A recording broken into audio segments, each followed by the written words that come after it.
Friends, ലിഥാസ് food വേൾഡിലേക്ക് ഏവർക്കും ഹൃദ്യമായ സ്വാഗതം. ഇന്ന് ഞാനിവിടെ തയ്യാറാക്കാൻ പോകുന്നത് ഒരു മാമ്പഴ പുളിശ്ശേരിയാണ്. അപ്പോൾ അതിനാവശ്യമായിരിക്കുന്ന ഇൻഗ്രീഡിയൻസ് എന്തൊക്കെയാണെന്ന് നമുക്ക് നോക്കാം. ഞാൻ ഇതുപോലെയുള്ള ചെറിയ മാമ്പഴമാണ് എടുത്തിരിക്കുന്നത്. നമ്മുടെ നാട്ടിലൊക്കെ കിട്ടുന്ന നാട്ടുമാങ്ങ പോലത്തെ വലിപ്പമുള്ളത്, പക്ഷേ ടേസ്റ്റ് വ്യത്യാസമുണ്ട്. ഭയങ്കര മധുരമുള്ള മാമ്പഴമാണിത്. അപ്പോൾ അതുപോലത്തെ മാമ്പഴം 6 എണ്ണം ഞാനിവിടെ എടുത്തിട്ടുണ്ട്. പിന്നെ 1.5 കപ്പ് ചിരകിയ തേങ്ങ, ഒരു 750 ml തൈര്, കട്ട തൈര്, വെള്ളമൊന്നും ചേർക്കാതെ മിക്സിയിൽ അടിച്ചെടുത്തതാണ്. പിന്നെ ഒരു കുറച്ച് കുരുമുളക് നമുക്ക് ആവശ്യമുണ്ട്, ഒരു 3-4 മണി. പിന്നെ ആവശ്യത്തിന് ഉപ്പ്, വെള്ളം. പച്ചമുളക് ഞാനിവിടെ ഒരു 7 എണ്ണമാണ് എടുത്തിരിക്കുന്നത്. ഇത് വലിയ എരിവില്ലാത്തതുകൊണ്ടാണ് ഞാൻ 7 എണ്ണം എടുത്തിരിക്കുന്നത്. അത് നമ്മുടെ എരിവിനനുസരിച്ച് കൂട്ടുകയും കുറയ്ക്കുകയാകാം. പിന്നെ 2 തണ്ട് കറിവേപ്പില, 1/4 ടീസ്പൂൺ ചെറിയ ജീരകം, 1/4 ടീസ്പൂൺ ഉലുവ, 1/2 ടീസ്പൂൺ കടുക്, 4 വറ്റൽമുളക് ചെറുതായി മുറിച്ചത്, 1/2 ടീസ്പൂൺ മഞ്ഞൾപ്പൊടി, പിന്നെ കടുക് താളിക്കാൻ ആവശ്യമായിട്ടുള്ള വെളിച്ചെണ്ണ. അപ്പോൾ ആദ്യം നമുക്ക് ഈ തേങ്ങയും ചെറിയ ജീരകവും 2-3 മണി കുരുമുളകും കൂടി നല്ല ഫൈൻ പേസ്റ്റായിട്ട് അരച്ചെടുക്കണം.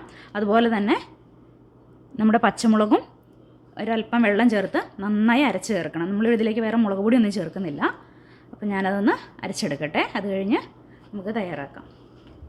അപ്പം നമ്മുടെ പച്ചമുളക് ഒരല്പം വെള്ളം ചേർത്ത് ഞാൻ നന്നായി ഇവിടെ അരച്ചെടുത്ത് വെച്ചിട്ടുണ്ട്. അതുപോലെ തന്നെ നമ്മുടെ തേങ്ങാക്കൂട്ടും അരച്ച് റെഡിയാക്കി വെച്ചിട്ടുണ്ട്. ഇനി നമുക്ക് മാമ്പഴത്തിൻ്റെ ഇതൊന്ന് കഴുകി വെച്ചതാണ്. ഇനി ഇതിൻ്റെ ഞെട്ട് ഈ ഭാഗം കട്ട് ചെയ്ത് കളഞ്ഞിട്ട് ഒന്നും കൂടി കഴുകണം, അതിൻ്റെ ചുനയൊക്കെ പോകാനായിട്ട്. അത് കഴിഞ്ഞ് നമുക്കിതിൻ്റെ തൊലി പൊളിച്ചെടുക്കാം. അപ്പോൾ നമ്മുടെ മാമ്പഴമെല്ലാം ഞാൻ തൊലിയെല്ലാം കളഞ്ഞ് എടുത്തിട്ടുണ്ട്. ഇനി നമുക്കിത് അടുപ്പത്ത് വെച്ച് വേവിച്ചെടുക്കാം. ഇതിനായിട്ട് ഞാനൊരു ചെറിയ പാൻ അടുപ്പത്ത് വെച്ചിട്ടുണ്ട്.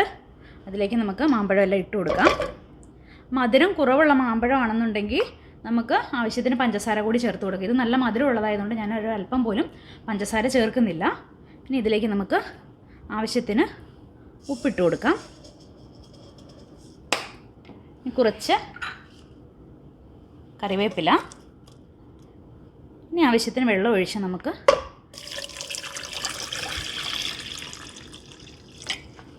മഞ്ഞൾപ്പൊടി കൂടി ചേർക്കാം.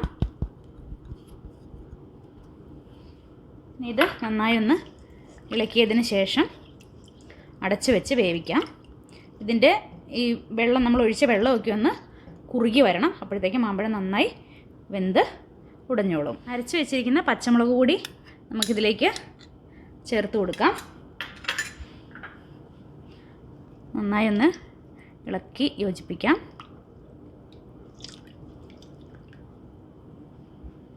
ഇനി നമുക്ക് തീ കത്തിച്ച് ഇത് അടച്ചു വെച്ച് വേവിച്ചെടുക്കാം.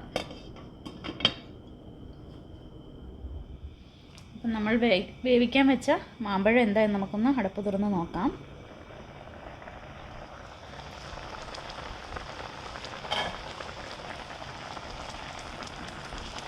വെള്ളമൊക്കെ കുറുകി മാമ്പഴം നന്നായി വെന്ത് ഉടഞ്ഞു വന്നിട്ടുണ്ട്. ഇനി നമുക്കിതിലേക്ക് അരച്ചു വെച്ചിരിക്കുന്ന തേങ്ങ ചേർത്ത് കൊടുക്കാം.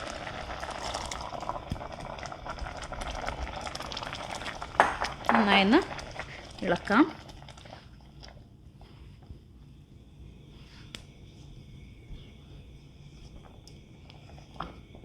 ഇനി അടച്ചു വയ്ക്കേണ്ട ആവശ്യമില്ല. ഇതൊന്ന് തിളച്ച് വരട്ടെ. അപ്പോൾ നമുക്ക് എടുത്തു വച്ചിരിക്കുന്ന തൈരും ഒഴിച്ചു കൊടുക്കാം. അപ്പോൾ നമ്മുടെ അരപ്പൊക്കെ ചേർത്തതിന് ശേഷം കറി നന്നായി തിളച്ച് വരുന്നുണ്ട്. അപ്പോൾ നമുക്ക് തീ അങ്ങ് കുറയ്ക്കാം. അതിനുശേഷം നമുക്ക് എടുത്തു വെച്ചിരിക്കുന്ന തൈര് ഒഴിച്ചു കൊടുക്കാം.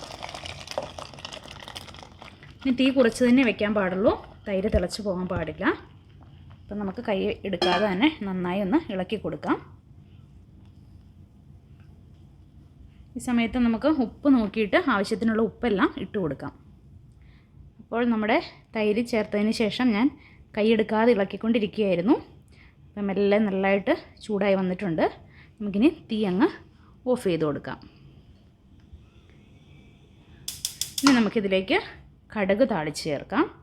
ഞാനിത് അടുപ്പത്തു നിന്ന് മാറ്റട്ടെ, അല്ലെങ്കിൽ അടുപ്പിൻ്റെ ചൂട് കാരണം ഇത് തിളച്ചു പോകും. അപ്പം തൈര് പിരിയും. അപ്പം നമ്മുടെ കടുക് താളിക്കാനായി ഞാനൊരു ഫ്രൈങ് പാൻ അടുപ്പത്ത് വെച്ചിട്ടുണ്ട്. നല്ലപോലെ ചൂടായിട്ടുണ്ട്. അതിലേക്ക് നമുക്ക് ആവശ്യത്തിന് വെളിച്ചെണ്ണ ഒഴിച്ചു കൊടുക്കാം. വെളിച്ചെണ്ണയിൽ തന്നെ ചെയ്യണം കേട്ടോ ഇത്, അന്നേരമാണ് നല്ല ടേസ്റ്റ് വരുള്ളൂ.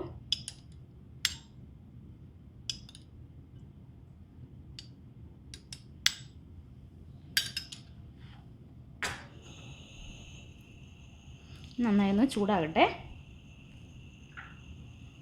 നമുക്ക് എടുത്തു വച്ചിരിക്കുന്ന ഉലുവ ചേർത്ത് കൊടുക്കാം.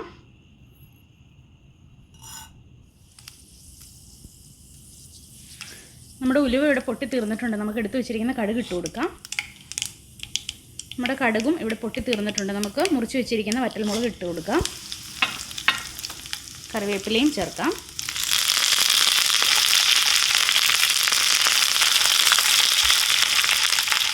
നന്നായി ഇളക്കി കൊടുക്കാം. നമ്മൾക്കിതിനി നമ്മുടെ പുളിശ്ശേരിയിലേക്ക് ചേർത്ത് കൊടുക്കാം.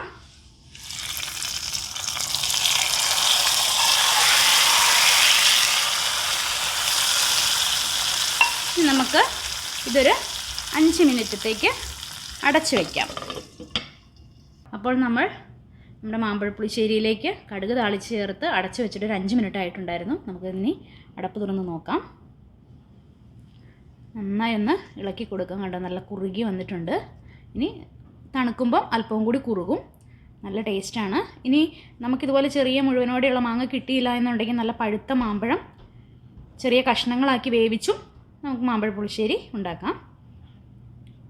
നമുക്ക് ഇതൊരു സെർവിങ് ബൗളിലേക്ക് മാറ്റാം. അപ്പോൾ നമ്മുടെ സ്വാദിഷ്ടമായ മാമ്പഴ പുളിശ്ശേരി ഇവിടെ റെഡി ആയിരിക്കുകയാണ്.